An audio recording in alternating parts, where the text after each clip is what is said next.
alors dans ce cours, on va parler de navbar. Navbar, c'est les barres de navigation, en général, qu'on voit en haut de nos pages web. Par exemple, ça représente le menu d'un site web.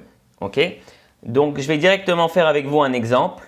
On va enlever tout ce qu'il y avait dans le body. Hein, et on va écrire aussi un petit peu plus gros. Je vous rappelle, pour faire plus gros ou plus petit, c'est CTRL plus ou CTRL moins. Ok, donc maintenant, on va créer notre barre de navigation. Donc on va commencer avec l'élément nav, okay, qui représente en général les barres de navigation. Donc classe navbar, navbar default. Voilà. Donc là, c'est notre élément nav. Dedans, on va mettre une div. Ok. Cette div, on va lui donner la classe CSS qu'on a appris depuis le début, container.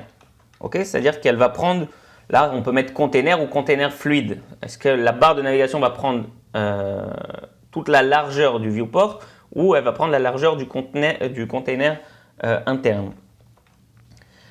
Ok, donc là on va rester sur container. Ensuite, on va encore mettre une div à qui on va donner la classe navbar header. Voilà. Et dedans, on va par exemple mettre un lien. Okay, tout ça, c'est donné à titre d'exemple. Hein. Bon, on peut mettre plein de choses dans une barre de navigation. Mais ce lien-là, donc on va le mettre lien vers nous-mêmes avec le dièse. Et ici, on peut par exemple écrire le nom de notre site. J'en sais rien, nom du site. Ok? Voilà. Donc, et maintenant, on va créer le menu de la barre de navigation. Donc, au même niveau, donc dans le container, là, on a ça. Et ensuite, on va créer le menu. Donc là, on va créer encore une div. Voilà. Et là, on va créer une liste pour ce menu, une liste désordonnée. Ok. Cette liste, on va lui donner une classe CSS, nav, ok, et nav bar nav. Ça fait beaucoup à retenir, donc je vous rassure, vous n'avez pas besoin de vous en rappeler par cœur. Chaque fois que vous avez besoin de faire une barre de navigation, ben vous allez rechercher l'exemple et tout de suite ça vient. Hein. Ça fait quand même pas mal de classes CSS à connaître, donc personne ne s'attend à ce que vous les connaissiez par cœur, hein, ne vous inquiétez pas. Ok, maintenant on va créer un menu classique de site web, par exemple. Donc là, on va mettre la page d'accueil, on va dire accueil. Comme ça, accueil, non, je crois que c'est UE, voilà. On va mettre quelques liens vers d'autres pages de notre site. Donc en général, par exemple, c'est les pages, on va dire, qui sommes-nous, nos projets, et il y a souvent la page contact.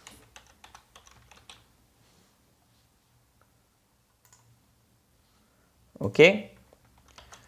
Donc voilà, on revient un petit peu sur la structure. Donc il y a l'élément nav, dedans il y a la div container et dedans il y a deux autres divs. Une qui contient, alors par exemple ici on a mis le lien nom du site et l'autre qui contient le menu de notre barre de navigation. Donc si maintenant je rafraîchis la page, voilà, vous voyez à quoi ça ressemble. D'accord? Donc là, j'ai écrit nom du site. Il n'est pas très beau le lien. Il y a d'autres classes encore qui permettent, par exemple, je vais vous donner un exemple. Si là, j'avais écrit classe navbar brand, okay, pour dire que, vous voyez, donc là, il s'est mis dans une autre police qui est plus jolie. Ok? Donc, voilà notre barre de navigation. Elle est jolie, elle est grise et voilà les liens vers nos différents éléments. Je n'ai pas mis le lien, hein. Normalement, j'aurais dû écrire quand même. C'est quoi? On va mettre comme ça, le href avec le dièse. C'est juste, ça va mettre un lien vers nous-mêmes, c'est-à-dire vers la même page.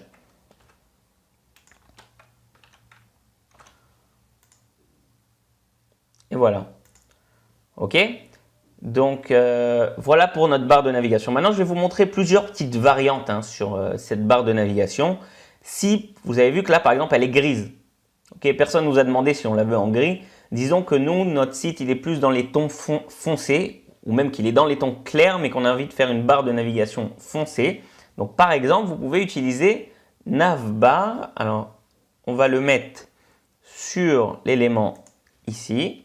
Et au lieu de mettre navbar default, on va mettre navbar inverse. OK? Et là, magie, eh ben, notre barre, elle est maintenant noire. OK? Donc là, juste, c'est quoi? C'est la barre de navigation. On va fermer ça. Disons qu'on avait un site en dessous avec un contenu. Par exemple, on va mettre des... On va juste écrire contenu. Je vais juste mettre pas mal d'éléments dedans. On va dupliquer ça plusieurs fois.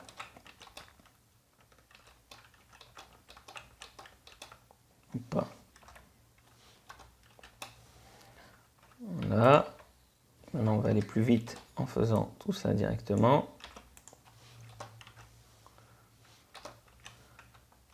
Donc là, maintenant, on va voir dans notre site plein de liens contenus. Voilà. Ce que je voulais avoir, c'était le scroll bar.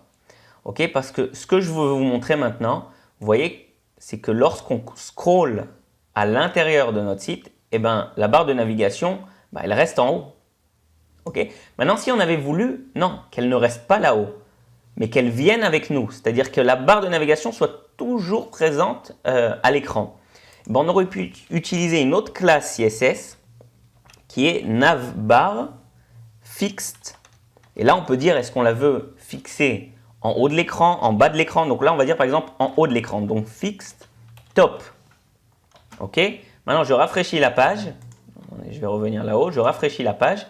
Donc pour l'instant, là, rien n'a changé. Sauf que si on se rend compte, en fait, il y a écrit le mot contenu directement derrière la barre. Donc là, j'aurais dû laisser prendre ça en compte et laisser la place. Mais ce que je veux vous montrer, c'est que si je scroll, vous voyez, là, le scroll bar, il avance, il monte et il descend. Or, la barre, la navbar, là, notre barre de navigation, elle reste toujours présente en haut de l'écran. De la même manière, on aurait pu écrire bottom. Voilà, et notre barre de navigation serait restée en permanence en bas de l'écran, de manière fixe. OK? Autre chose que je voulais voir avec vous. On va le remettre en top. Ok, donc là on a fait une barre de navigation assez simple avec nom du site, accueil qui sommes-nous, projet, contact.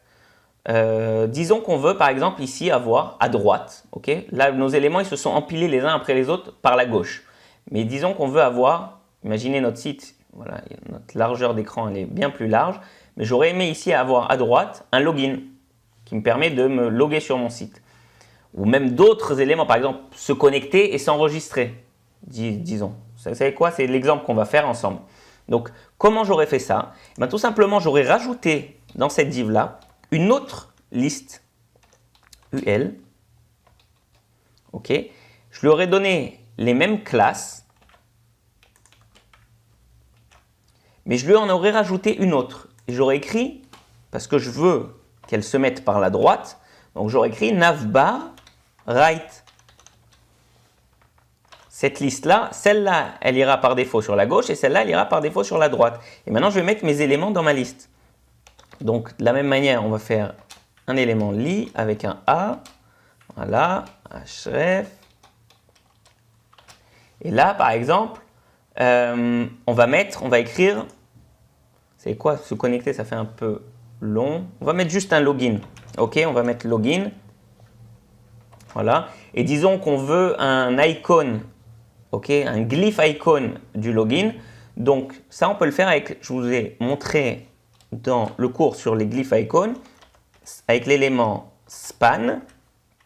Et dessus, on va mettre classe glyph icône. Et je vous le dis d'avance, il y a un glyph icône qui représente le symbole du login. Donc, glyph icône -log-in. Voilà. Et maintenant, je vais rafraîchir notre page.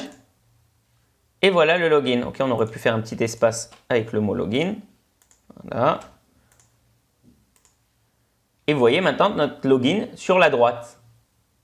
Ok. De la même manière, là, on a pris container. Si j'avais voulu que notre barre de navigation, vous voyez que ici, elle ne commence pas dès le début, mais elle commence à chaque fois à la taille du container en fait. Ok. Si j'avais voulu qu'elle commence dès le début, j'aurais utilisé container fluide. Et alors là,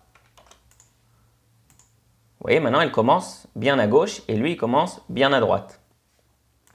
Ok.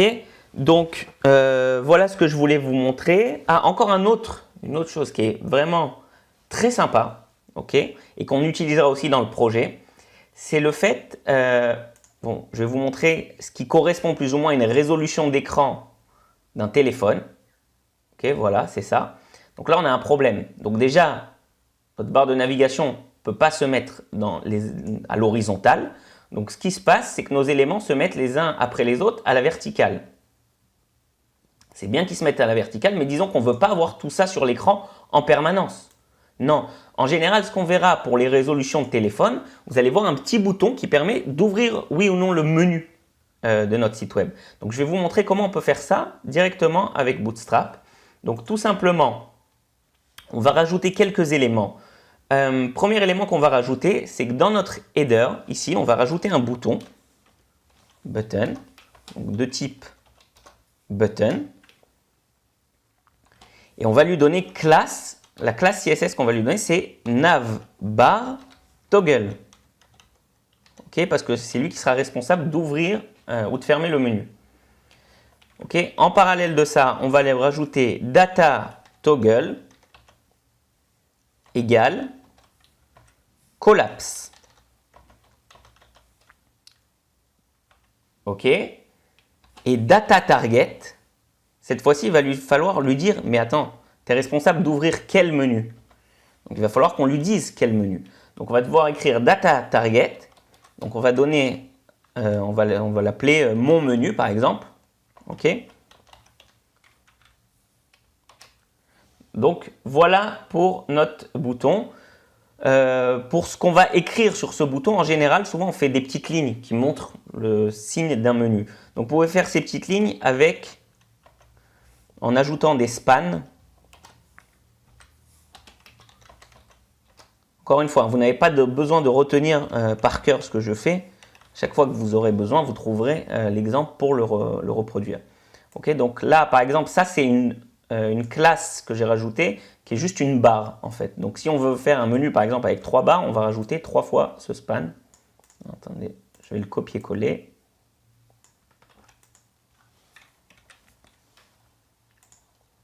D'accord. Bon, il veut pas mal.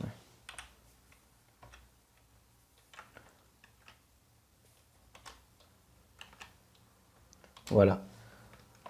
Donc attendez, je vais remettre ça un petit peu en ordre. Dans le bouton, j'ai mon span numéro 1, span numéro 2, span numéro 3 et je ferme mon bouton. Ok, donc voilà pour le bouton. Autre chose que je vais devoir rajouter, c'est que notre div qui contient nos menus, je vais devoir lui rajouter des classes pour expliquer que maintenant, elle est reliée à ce bouton. Donc la classe collapse et la classe navbar collapse. Et on avait vu que sur le bouton, j'avais mis data target mon menu, donc je vais devoir lui donner un ID pour dire que le menu dont on parlait, le voilà, mon menu. Ok.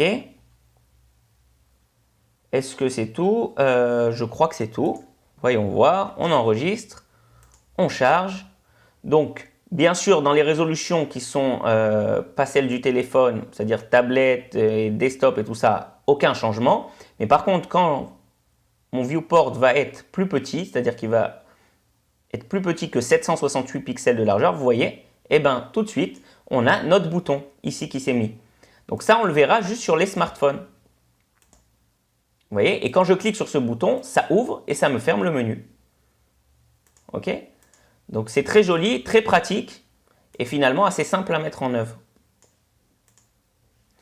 Ok, donc voilà, c'est tout pour ce cours sur les barres de navigation.